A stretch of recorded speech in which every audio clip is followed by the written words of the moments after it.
afternoon, sir. Good afternoon. Please stay. Thank you, sir.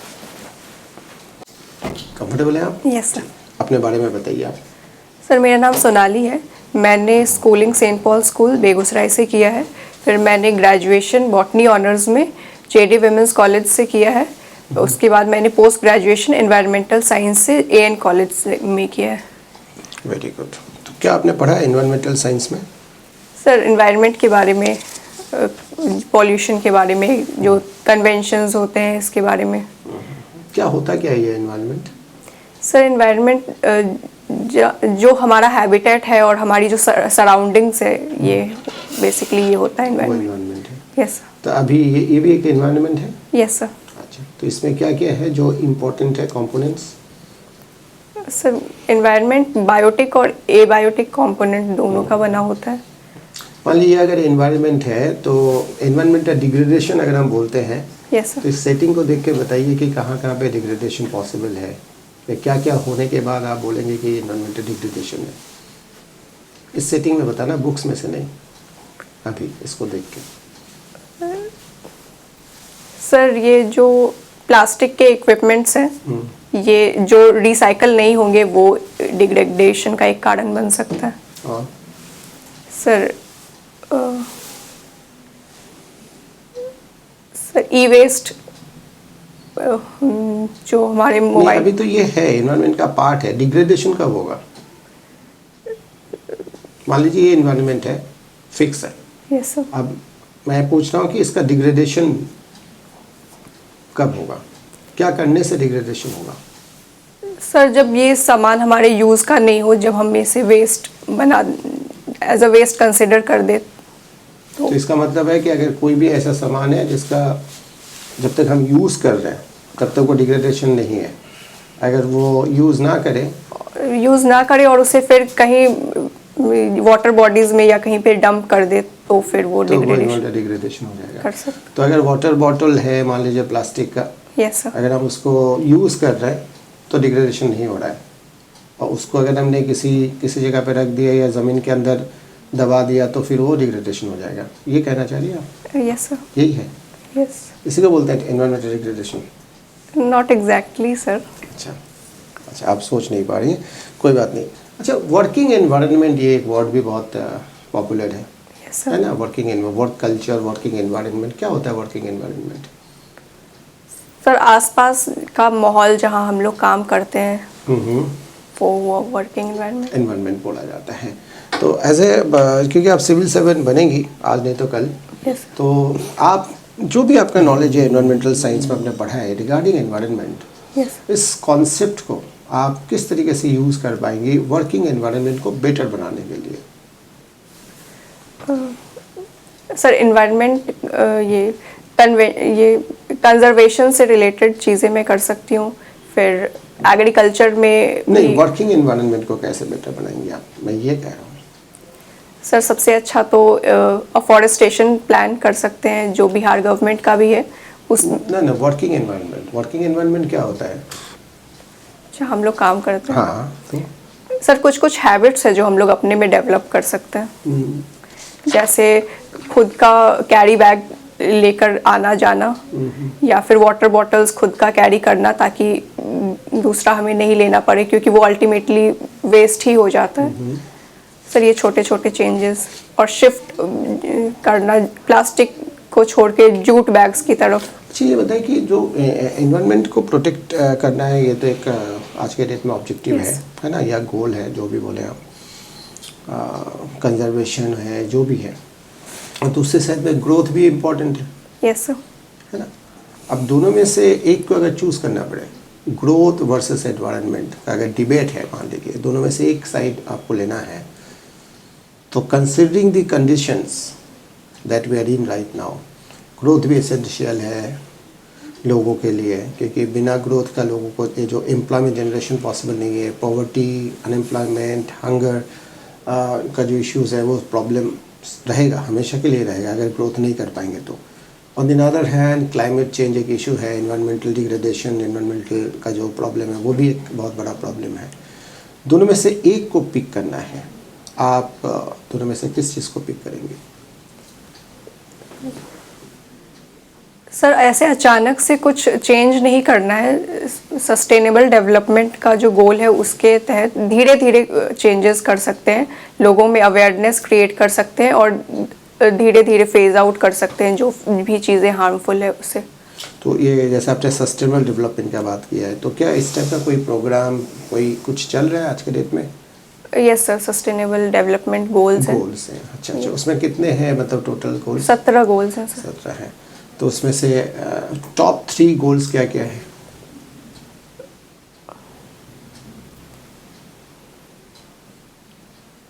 या अगर मैं ये कहूँ कि डायरेक्टली एनवायरनमेंट से related, yes sir, directly environment से रिलेटेड कंपोनेंट्स किस किस गोल में है?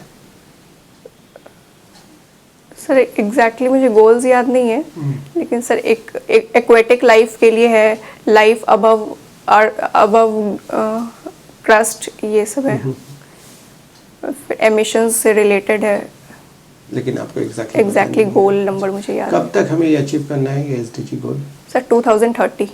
तो अभी आप क्या स्टेज है, क्या आपको लगता है कि 2030 तक हम लोग अचीव कर लेंगे? कितने गोल्स हम लोग अचीव कर सकते हैं उनमें से? सर गोल्स अचीव किया जा सकता है, लेकिन अभी छोटे छोटे स्टेप्स ही हम लोग ले पा रहे हैं। 2030 तक तो पॉसिबल नहीं दिख रहा है। अच्छा, पॉसिबल नहीं दिख रहा है, ठीक है। ऐसा बहुत बार देखने को मिला है कि एक हम लोग डेडलाइन फिक्स करते हैं, यस सर, और फिर वो हम अचीव नहीं कर पाते हैं। जैसे फिस्कल डेफिसिट को एक टारगेट हमने एफआरबीएम एक्ट ने बोला कि इस डेट से पहले पहले सब कुछ ठीक करना है, फिस्कल डेफिसिट प्राइमरी डेफिसिट का टारगेट अचीव करना है, हम लोग नहीं कर पाए, फिर उसको हमने एक्सटेंड कर दिया।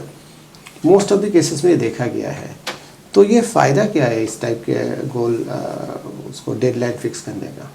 सर कुछ हद तक अचीव हो जाता है, लेकिन थोड़ा अगर एक्सटेंड कर दे तो फिर चांसेस बढ़ जाते हैं कि ठीक है गोल अचीव हो सकता है। नहीं, मतलब हम लोग डेडलाइन फिक्स करके फ़ायदा है, जब हमें पता है कि हम लोग अचीव कर ही नहीं पाएंगे, सर फ़ायदा क्या है? सर बहुत सारी चीज़ों में हमने अचीव किया भी है, जैसे एथेनॉल ब्लेंडिंग वाला जो था वो टारगेट हमने समय से पहले ही पूरा कर लिया था, 10% ब्लेंडिंग वाला। Okay, thank you. ये आपका जो सब्जेक्ट बैकग्राउंड है, botany, environment science and then optionals में ज्योग्राफी, इनका अगर आपका सिलेक्शन हो जाता है तो क्या बेनिफिट मिलेगा आपको सिविल सर्विसेज में? सर क्योंकि मैंने बॉटनी पढ़ा है तो मुझे एग्रीकल्चर से रिलेटेड कुछ कुछ नॉलेज है जो मैं वहाँ यूज़ कर सकती हूँ। सर फिर एनवायरनमेंट मैंने पढ़ा है तो कंजर्वेशन से रिलेटेड जो मेजर्स लिए जा सकते हैं उसके पॉलिसी इम्प्लीमेंटेशन में वो सब में मैं असिस्ट कर सकती हूँ। फिर सर ज्योग्राफी, सर बिहार क्योंकि ड्रॉट प्रोन और फ्लड प्रोन स्टेट है तो सर उसमें मैं उसमें असिस्ट कर सकती हूँ। आपकी पहली चॉइस है पोस्टिंग की बीएस। Yes sir. ये अगर आपको अलॉट हो जाती है Yes. तो मुझे उसके यूजेस बताइए बीएस में। सर एजुकेशन सर्विस में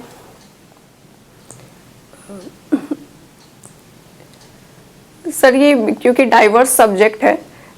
हाँ, तो एक दो एप्लीकेशंस आप बीएस के पर्सपेक्टिव में हम मुझे बता सकते हैं? सर जो भी स्कीम्स आएंगी तो उसमें कैसे वो इम्प्लीमेंट करना है वो उसके लिए हेल्प कर सकता है मेरा ये सब्जेक्ट। जो भी ग्रास रूट लेवल पे चेंजेस करने होंगे वो सब मैं समझ सकती हूँ। मैं आपको एक स्टेटमेंट देता हूँ। Yes. Food chain is a hypothetical concept whereas food web is the real concept. आप एग्री करते हो मेरे स्टेटमेंट से? क्या ये प्रैक्टिकल है ये statement? Yes sir.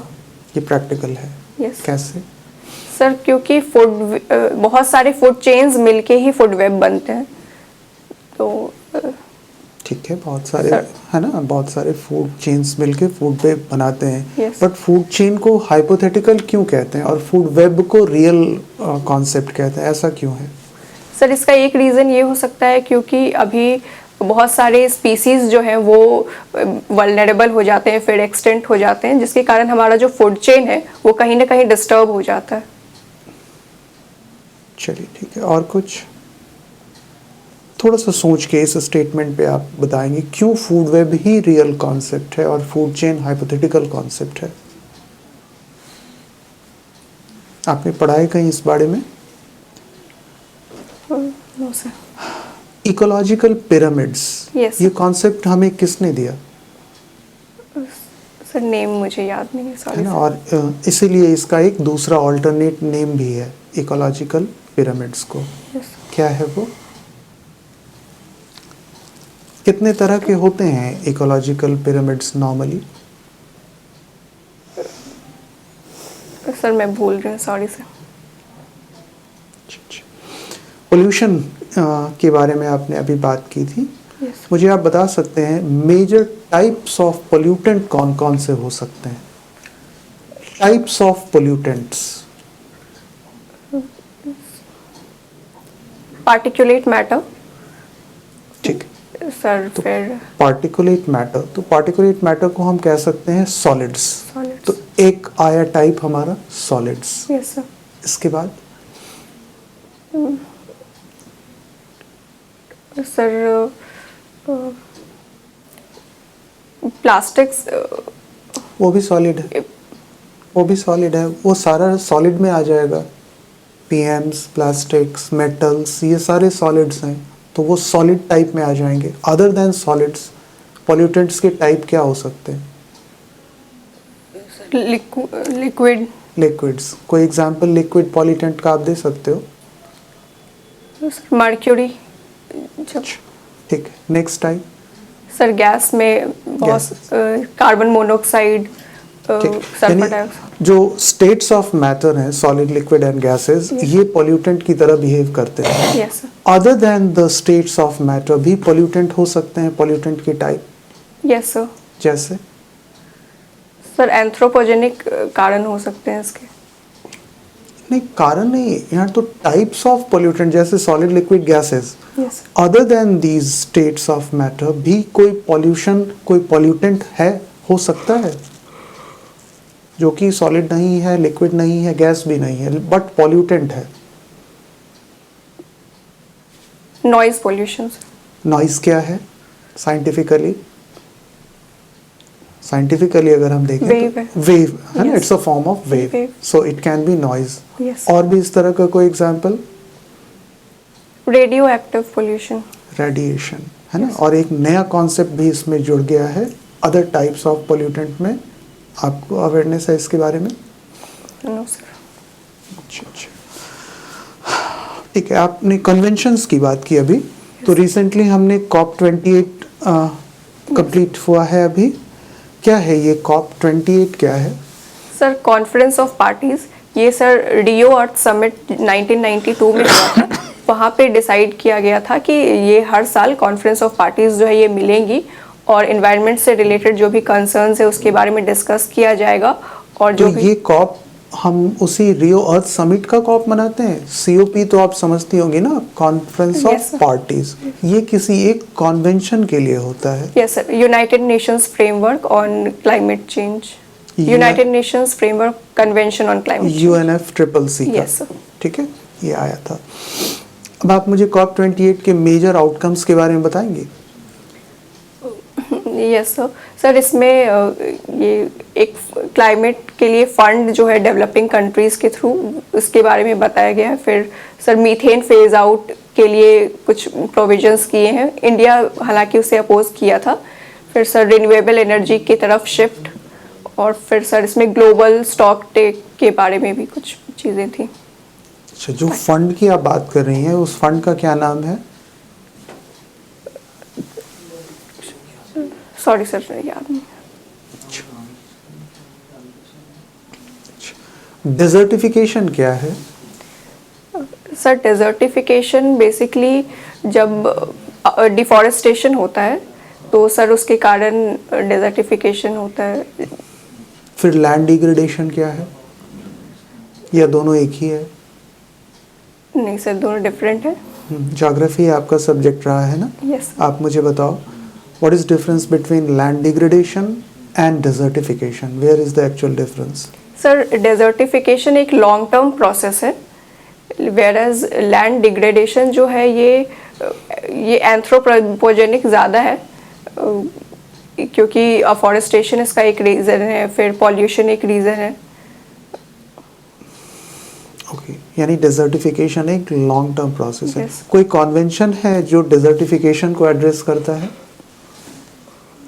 Sorry sir, मैं याद नहीं कर पा रही। इसके बारे में आपको नॉलेज नहीं है। ग्रीन रेवोल्यूशन के बारे में पढ़ा होगा आपने। Yes sir. ग्रीन रेवोल्यूशन के पॉजिटिव्स तो मिले हैं हमें, बट उसके कुछ नेगेटिव्स भी मिले हैं हमें। Yes, sir. क्या है वो नेगेटिव्स?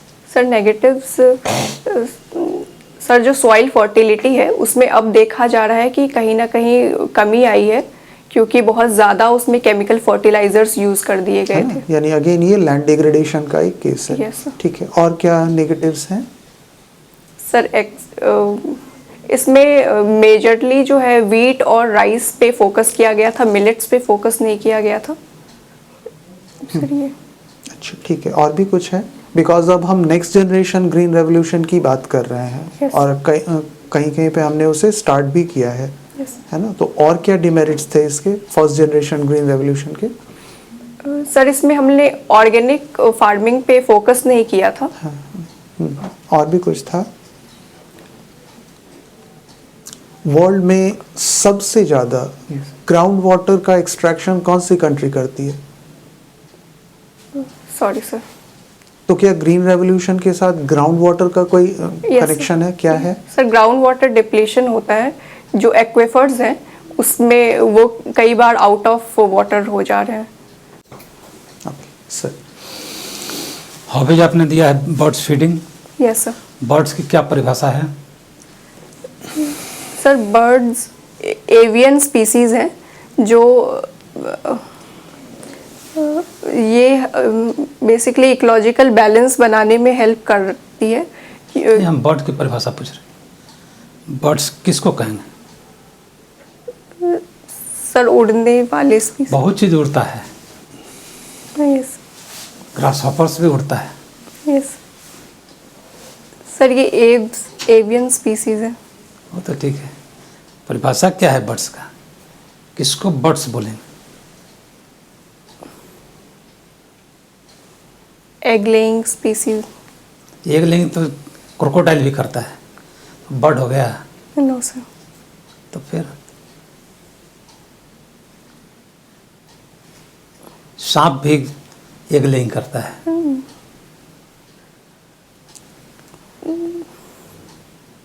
सालिम अली कौन थे? Sir ornithologist, Birdman of India कहते हैं उन्हें। जिंदा हैं कि मर गए? सर मर गए। मर गए। किससे संबंधित थे? कहाँ वो वर्क करते थे? वो कोई संस्थान था जिसमें वर्क करते थे? सॉरी सर, ये मैंने नहीं पढ़ा। बॉम्बे नेचुरल हिस्ट्री सोसाइटी का नाम सुनी है? Yes sir. किस चीज़ पर वर्क करता है? सर ये नहीं पता। इसका हेडक्वार्टर कहाँ है? बॉम्बे नेचुरल हिस्ट्री सोसाइटी का हेडक्वार्टर कहाँ पर है? सर मैं गैस कर सकती हूँ। मुंबई। अच्छा, बिहार में रामसर साइट कहाँ पर है? सर कांवड़ लेक, बेगूसराय में। क्या खूबी है उसकी? सर वहाँ पे माइग्रेटरी बर्ड्स आती हैं विंटर में, specially Siberian bird, Siberian cranes. Cranes आता है वहाँ पर? साइबेरिया वाले बर्ड्स आते हैं। साइबेरियन क्रेन कहाँ आता था? Sir Ramsar side Kanwar lake में के पास। साइबेरियन क्रेन की बात कर रहे हैं। साइबेरियन क्रेन कहाँ पर आता था? Sorry sir. किस सेंचुरी में आता था? Kanwar lake bird sanctuary. नहीं, ये तो कांवड़। साइबेरियन क्रेन, अंतर समझिए। Siberian crane yes migratory birds, yes दोनों दो चीज़ हो गया। यस। खास करके साइबेरियन पूछ रहे हैं। साइबेरियन क्रेन इंडिया में कहाँ पर आता था? भरतपुर में, राजस्थान। आजकल आता है कि नहीं आता है? बस सर आते हैं लेकिन कम, काफ़ी कम हो गया। कि नहीं आता है? नहीं आता है तो कारण क्या हुआ इसका? सर इसका रीज़न ऐसा कहा जाता है, रिसर्च का विषय है ये, लेकिन कहा जाता है कि जो रेडिएशंस है इसके कारण बर्ड्स जो है अपने पाथ से डेविएट हो जाती हैं। अच्छा, जो माइग्रेटरी बर्ड्स जो होता है, यस सर। तो अपने होम जगह से जहाँ पर रहता था पहले वहाँ से माइग्रेट होकर दूसरा जगह रहता है यस तो एग लेइंग का कार्य कहाँ करता है? सर जहाँ उन्हें एडिक्वेट वार्म एनवायरनमेंट मिल जाए वहाँ। तो कहाँ मिलेगा उसको? सर इंडिया में। जहाँ से माइग्रेट होकर गया वहाँ। यस माइग्रेटिव तो बहुत इंडिया में भी माइग्रेशन होता है, Yes. पहाड़ पर से इधर चलाता है नीचे। यस माइग्रेशन लोकल भी होता है, इंटरनेशनल भी होता है। तो जो माइग्रेशन होकर के आया, यस एक लिंक किया तो पहले तो उसका कोई जन्म नहीं था, अब जन्म हो गया तो वो माइग्रेटिव बर्ड का जो बच्चा है यस जो सब एडल्ट है जस्ट, वो जब लौटती जर्नी में आगे क्यों रहता है? उसको तो दिखा हुआ नहीं है सर कि ऐसा। हमको जाना कहाँ है, यस सर। वो आगे क्यों रहता है? सर ऐसा कहते हैं कि बर्ड्स जो है वो अर्थ के मैग्नेटिक एक्सेस को वो सेंस कर सकती हैं जिसके नहीं, हम पूछ रहे हैं दूसरी चीज़। जैसे उसका होम स्टेट कहीं और था, Yes. होम ग्राउंड कहीं और था, यहाँ करके बच्चा दिया। बच्चा जब माइग्रेशन से लौट रहा था, Yes. पहले तो नहीं था, जब माइग्रेटरी रूट पर वापस जा रहा है तो बच्चा आगे क्यों है? उसको तो दिखाई हुआ नहीं कहाँ जाना है। सर या अपना भाषा में कुछ बोल भी दिया होगा, बर्ड का भाषा में, तो वो भरतपुर में आया हुआ है, वो कैसे जाना है कि हमको साइबेरिया जाना है? साइबेरिया किधर है, किस डायरेक्शन में है, वो बच्चा को क्या मालूम है? जो सब एडल्ट अभी जस्ट जुबनाइल है, सब एडल्ट मतलब जुबनाइल है, वो यस जुबनाइल को कैसे पता चला कि हमको साइबेरिया किधर है? आगे आगे क्यों लीड कर रहा है वो? Sorry sir. ये बैट्स को बर्ड क्यों नहीं बोला जाता है? सर बैट्स मैमल है। Sorry sir. बट मैंने सही बोल रहे हैं, ठीक ही है, मैमल है। आपने एजुकेशन सर्विस दिया है ना, और Yes. फाइनेंस सर्विस यस दिया है। तो बिहार गवर्नमेंट का रेवेन्यू का सोर्स क्या है? सर जो सेंट्रल गवर्नमेंट में शेयर है टैक्सेस का वो मेनली, बस और जो ग्रांट्स आते हैं सेंट्रल। बस वही सोर्स ऑफ रेवेन्यू है वो। और सर जो इंटरनल हम क्या है इंटरनल में, क्या है उसका? टूरिज्म वगैरह, टूरिज्म एग्रीकल्चर ये सब। टूरिज्म से क्या टैक्स मिलेगा उसको? टूरिज्म से कैसे रेवेन्यू जनरेट होगा बिहार गवर्नमेंट का? सर टूरिज्म के कारण जो होटल इंडस्ट्री है, रेस्टोरेंट है, ये सब काफ़ी प्रमोट होता है। तो उसमें क्या कैसे उसको पैसा स्टेट गवर्नमेंट को मिलेगा? किस चीज़ से पैसा मिल जाएगा?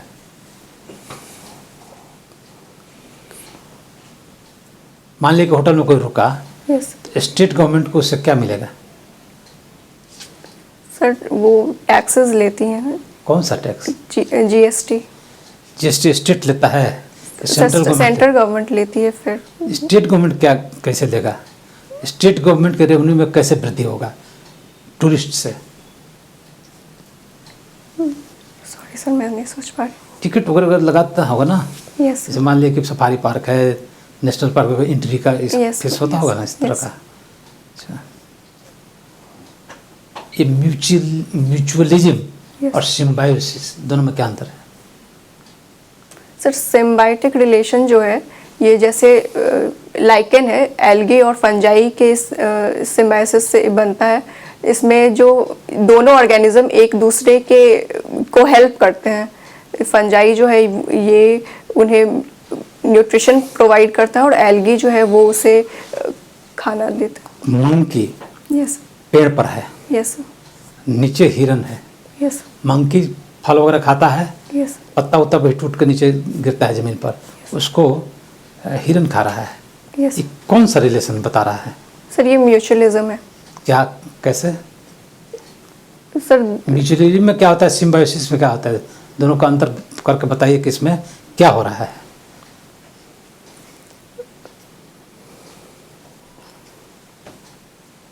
सर म्यूचुअल में सॉरी सर। सिम्बायोसिस हो रहा है कि म्यूचुअल हो रहा है, क्या सर म्यूचुअलिज्म हो रहा है। कैसे बताइएगा तब ना। मान लिया कि ये मंकी है, यस तो मंकी पत्ता तोड़ कर नीचे गिरा दिया, हिरन खा लिया, तो दोनों को बेनिफिट कैसे कैसे हो रहा है। मान लिया कि खा लिया, यस। तो मंकी को क्या मिला? मंकी अपना न्यूट्रिशन उसको मिल गया और फिर जो लीव्स नहीं वो तो ठीक है, दोनों के बेनिफिट क्या हो रहा है? मान लिया कि बेनिफिट होना चाहिए ना। Yes sir. तो मंकी को बेनिफिट हुआ, पत्ता खा रहा है अपना, यस हिरन फल खा रहा है, हिरन पत्ता खा लिया, तो दूसरा को क्या बेनिफिट हुआ? जैसे मान लिया कि पत्ता खा लिया ये हिरन, यस। तो मंकी को क्या फायदा हुआ उससे? पत्ता खा लिया तो खा लिया, मंकी को क्या मिल गया इससे? हिरन से क्या मिला उसको? Sorry sir. Okay, thank you sir.